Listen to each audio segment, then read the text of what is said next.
Ya, kembali lagi di Apa Kabar Indonesia Pagi. Kita kembali ke Bang Panggi Syarwisyan Nyago. Bang, kalau tadi kita mengacu ke pernyataan atau analisa dari Adi Prayitno ya, ini cukup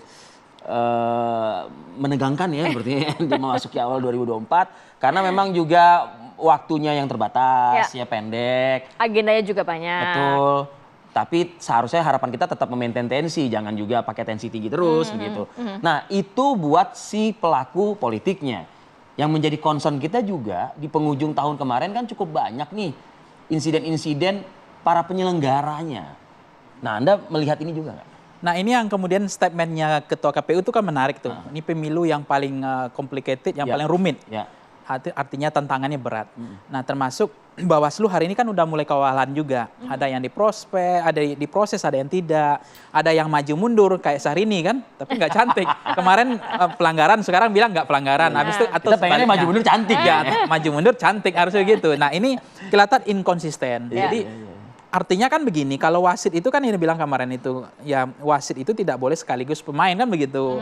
Diingatkan kalau ada yang tackle, ada yang curang, wasit harus pidato Presiden Joko Widodo di acara kemarin gitu itu kan. Iya. Sekali lagi diingatkan bahwa KPU, Bawaslu, TNI, Polri semua harus bersifat, ASN semua harus bersifat atau bersikap. Nah, sebenarnya ini harapan angin segar. Jadi statement Presiden ini kita butuh. Walaupun ada sebagian pengamat mengatakan ini hanya gimmick. Ini hanya ya basa-basi gitu ya. Tapi menurut saya statement itu sangat penting sekali agar pemilu ini betul-betul penyelenggara tadi sama pengawas. Nah, buktinya kemarin kan kita kan terperangah begitu ada di Taiwan dicoblos surat suara. Ini kan nggak main-main. Harusnya kalau negara ini jangankan untuk diskualifikasi atau dieliminasi ya, ini akan pidana. Jadi harusnya negara jangan main-main di soal begini. Maksudnya itu pembelajaran supaya kita bahwa tahu ini perang harus ada mozal haralnya, aturan traik mainnya harus jelas gitu ya. Jadi tidak asal menang, bagaimana cara menang, menghalalkan segala cara termasuk kalau kita penggal leher orang, kalau enggak penggal leher kita dipenggal dan seterusnya. Termasuk hari ini adalah kontestasi yang sebetulnya sangat penting bagaimana memastikan aturan main itu harus jelas. Jadi saya melihat kelihatan KPU dan Bawaslu ya sebagai penyelenggara agak gagap itu. Misalnya gini, ketika kemarin Gibran misalnya melakukan sesuatu yang udah diingatkan, kemudian diulangi lagi. Kalau misalnya KPU itu tegas, kan sebenarnya ada sanksi. Tapi KPU tidak memberikan sanksi juga kan. Aturannya sudah jelas padahal. Aturannya jelas ada pelanggaran misalnya. Nah, itu di dalam konteks debat. Belum yang artinya yang di luar-luar itu. Begitu banyak laporan hari ini katanya dari pihak paslon 1, paslon 3 ke Bawaslu.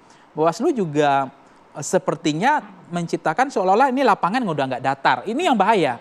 Lapangan udah becek, dibiarkan. Nah, maksudnya ini trust kan kepercayaan. Trust building ini kan susah. Yang paling dipentingkan dari dua institusi adalah itu trust, kepercayaan. Nah, kalau ini hilang, roboh dan rontok, orang nggak percaya bahwa ini pemilu ini udah pasti dianggap curang seperti di Taiwan ini. Kalau ini terus terjadi, tergerus, ini legitimasi Pilpres kita mau dibawa kemana? Oke lah kita perang urat saraf. Tapi tadi Mas Adi menyatakan bahwa kayaknya saat ini di pikirannya para pemain lah ibarat seperti itu, lebih baik menang daripada kalah tapi benar gitu. Saya pikir begini juga soal fatsun kayaknya politik. Semua cara dihalalkan. Ya, memang itu kan ya tradisinya model-model begini dalam pemilu kan nggak penting menang mau kalah terhormat nggak penting menang terhormat kan begitu dengan segala cara. Perang urat saraf, downgrade, pembunuhan karakter, tidak ada lagi fatsun politik, tidak lagi moral hazard bangsa gitu dan panggung-panggung seperti ini. Menurut saya jangan sampai seolah-olah bahwa Pilpres ini adalah segalanya, segala cara dihalalkan dan menurut saya harus ada aturan traik yang jelas permainan ini. Nah, sekarang kalau level confidence-nya terhadap KPU, Bawaslu turun mengalami penurunan terus, terdegradasi terus dan orang merasa tidak percaya bahwa ini pemilu dianggap sudah suka-suka dan aturannya seperti tidak equal. Diskriminatif. 14 Februari nanti jadi justru malah. Nah, ini yang kita khawatirkan. Kepercayaan masyarakat untuk memilih justru hari ini kita berharap mendapatkan animo kepercayaan publik kembali. Iya, ini awal tahun 2024 masa terhadap Bawaslu dan KPU termasuk aparat netralitas tadi kan, ASN termasuk PJ bupati, wali kota dan seterusnya. Nah, statement presiden mudah-mudahan tidak yang seperti yang saya bilang selama ini, sen kanan belok kiri gitu. Jadi betul-betul netral, ya udah presiden betul-betul mengingatkan kalau ada yang main-main harusnya tidak lagi hanya diskualifikasi, tidak hanya eliminasi, dipidana gitu. Itu kalau memang pemilu kita ini tegak. Supaya hukum itu bukan di bawah kekuasaan. Hukum itu harus di atas kekuasaan. Jangan dibolak-balik. Bahwa peristiwa hukum itu harus menghentikan pelanggaran-pelanggaran yang dibuat Artinya oleh masyarakat kekuasaan. Indonesia melihatnya ini ada kepastian hukumnya Hukumnya jelas begitu Agar ya. mereka tidak Contohnya skeptis. misalnya ketika bagi susu, kalau itu memang pelanggaran, ya harus di stop. Karena memang juga sudah jelas Atau BLT misalnya Mbak Rati. Kalau memang ini adalah suap, sogokan kepada rakyat, bukan konteks berpihak pada rakyat kecil, harus kan BLT juga dihentikan. Baik, oke. Kita ke Mas Adi. Mas Adi, kalau melihat nih kan sebenarnya banyak upaya yang dilakukan oleh partai politik, kemudian juga masing-masing paslon. Tapi kalau nggak ada yang milih, kalau pemilihnya juga skeptis. Nah, ini kalau untuk pemilih sendiri, catatan di tahun 2024 harus seperti apa sih, Mas? Kalau saya membaca berharap pemilih kita itu rasional, memilih calon presiden dan anggota dewan, menggunakan alasan-alasan yang objektif dan nasional agak sulit ya. Pertama karena memang portofolio demografi dari pemilih kita ini kan kelas menengah ke bawah, 65% secara umum.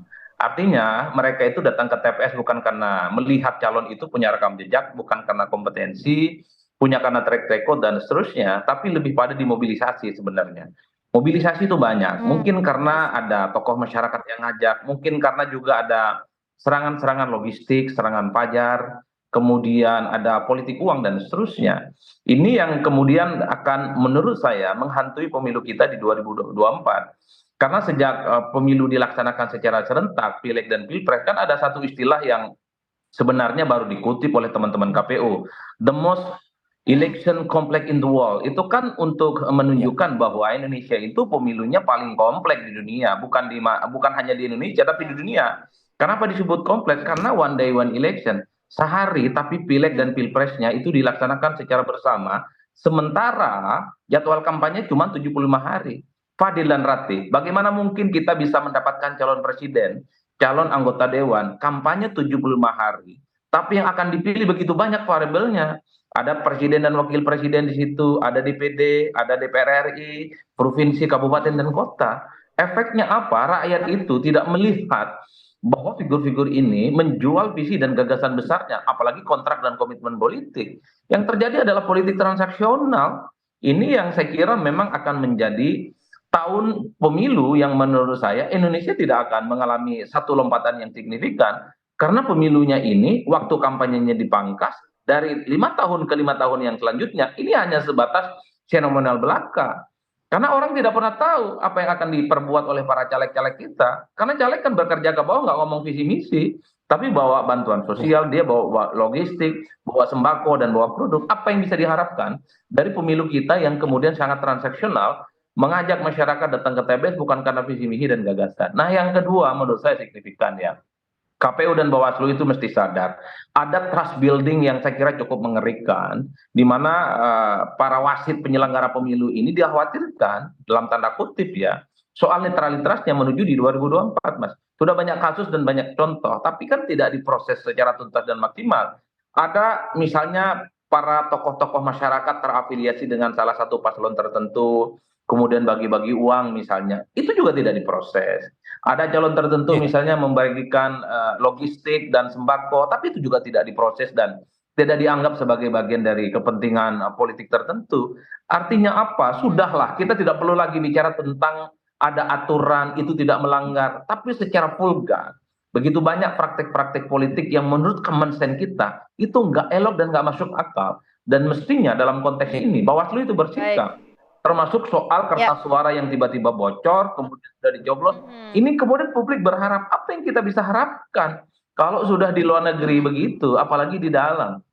Sangat mungkin segala sesuatunya itu akan mudah muncul kecurangan yang justru diakibatkan oleh penyelenggara dari pemilu kita. Kan ini yang sepertinya mesti kita lihat secara bersama. Kalau saya membaca secara umum, kita tidak bisa berharap banyak dari pemilu di 2024 ini. Memilih pemimpin karena kapasitas dan kompetensi.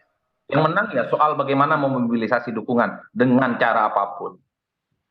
Baik, sebenarnya masih ada waktu untuk catatan-catatan yang tadinya juga disampaikan oleh Mas Adi dan juga Mas Ipang dapat kita implementasikan lah ya di tahun ini ya. Itulah kenapa kami mengangkat tema pada pagi hari ini di awal hari pertama tahun 2024 ini sebagai bahan refleksi buat kita bersama. Harapannya dari pernyataan dua narasumber ini kita bisa bergerak jauh lebih baik lagi dan meninggalkan hawa-hawa ataupun efek-efek buruk yang memang sudah ada sebelum-sebelumnya. Mas Adi Prayitno, terima kasih. Terima kasih banyak Mas Adi dan juga Mas Ipang. Sehat selalu. Selamat tahun baru untuk Selamat tahun Anda. baru.